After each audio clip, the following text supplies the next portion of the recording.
Nostalgia alert. Let's take a quick look at the LEGO Star Wars 2012 Advent Calendar. This is one of the best ones ever, in my opinion, set number 9509. This set was released September 1st, 2012, at a retail price of $50, which seems really expensive at the time. There's 6 exclusive figures in this set. I already reviewed the 2024 set, so let's go over this nostalgic 2012 LEGO Star Wars Advent Calendar. And if you're new here, you should slap that subscribe button and stay tuned for daily LEGO content. On day 1, we get a Gungan Sub, and man, this really takes me back into time for the prequel era. I don't own a Gungan Sub, but this really makes me want to buy one, and overall, this is not a bad build.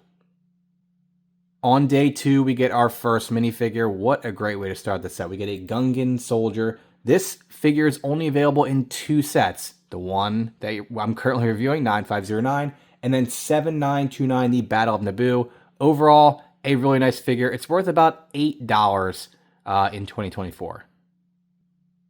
Day 3, not as exciting. We get a Gungan weapon rack. You get a spear, a catapult, and a shield. I guess it's fitting with the theme here. The shield does look really nice here. This is no stickers here. I do keep this right up there. So easy enough here if you want to shoot that off. Just go like this. Overall, not a very exciting day, but this is day 3.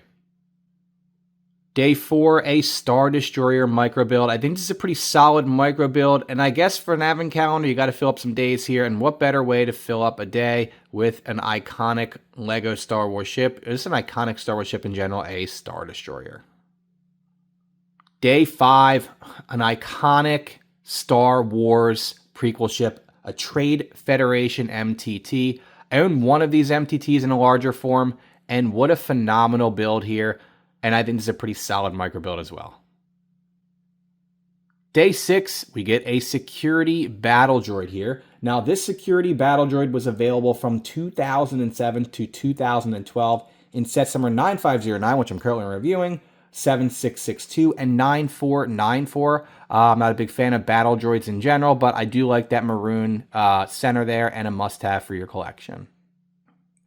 Day 7, this has got to be one of the most iconic ships, nostalgic ships from the prequel era here. We get a Naboo Starfighter. I don't have any larger Naboo Starfighter sets in my collection. I do have the Mandalorian N1 Starfighter, which isn't exactly the same. So having this micro build here, which I think is pretty solid, in my collection, makes me want to pick up one of the retired Naboo Starfighters. Day 8, we get a Vulture droid. As you can see, the brittle brown hit me here. Overall, a solid build. I don't have any Vulture droids in my collection either. I'd love to see LEGO do a remake of this, as well as a remake of the last set, the Naboo Starfighter that I reviewed for day number 7. Day 9, we get another minifigure here. Now, this is an Imperial officer exclusive to the set. The chin strap there, my research tells me that is what the exclusive part of this minifigure is. Overall, really nice minifigure. I mean, honestly, if I could get an Advent calendar with nothing but minifigures, I would love to do that. Here's the other side here. Overall, a really nice figure. It's worth about $8 here in 2024. Day 10, we get an AT-AT AT-AT. This is a different micro scale build than the current 2024 Advent calendar. And overall, I think this is a really solid build. I actually kind of prefer the legs on this one in comparison to the newer builds. Got to have an AT-AT AT-AT when putting together a LEGO Star Wars Advent calendar. Day 11, a Hoth Blaster Station. Not a very exciting LEGO Star Wars Advent calendar day here for day 11, but that's what happens when you get Advent calendars. Not every day is going to be exciting, and this one's not a very exciting day. Luckily, day 12, we get an exciting minifigure here. We get an exclusive Hoth Rebel Trooper. The mustache is what's exclusive to this. Overall, looks really nice. I love the torso printing. He only has one face, just so y'all know. And the back torso part does not have any printing. It's just tan. Overall, a really nice minifigure. Day 13, we get a Gonk Power Droid. Now, this is said to be exclusive to the set too, but a Gonk Droid, in my opinion, is not really a minifigure, but LEGO did consider this to be a minifigure. My research says this is a minifigure. You can obviously get all these pieces real easily, but they're saying this is exclusive to the set. And it is a nice little build for a Gonk Droid. It's a Gonk Power Droid. People call it the GNK, all capitals, Power Droid.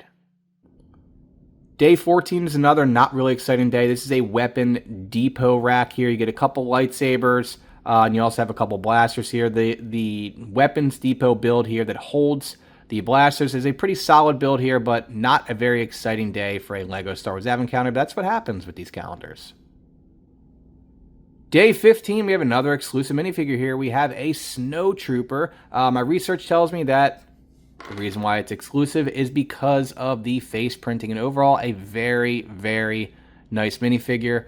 I'm a huge fan of Snow Troopers. I have quite a few in my collection, but this is the only one I have here with this face. Day 16, a Naboo Royal Cruiser. Now, this is a ship that I don't think there is a larger form of this ship for LEGO Star Wars. I'd love to see them make something like this, maybe a UCS version of this set here. Overall, a very solid build here, and again, I'd love to see this in a larger scale.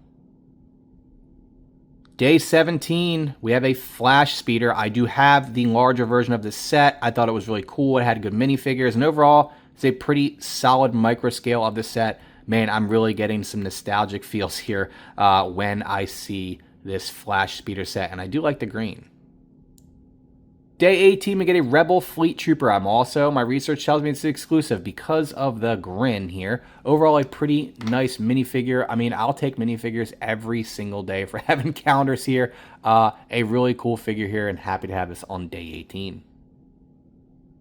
Day 19, we get a Separatist Shuttle here. Another larger set that I don't have in my collection. I started collecting LEGO Star Wars well after the prequel era here. And having this ship makes me want to have the larger version of a Separatist Shuttle. I'm pretty sure they make quite a few here. And overall, a pretty solid little micro build of this shuttle. Day 20, General Grievous Starfighter here. Pretty solid micro build. I like it a lot here.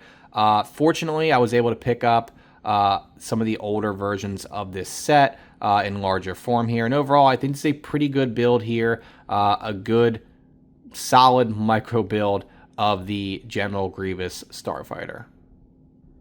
For a while, this was my only super battle droid because these were hard to come by because I just wasn't collecting at that time. But now, fortunately, LEGO has remade these super battle droids.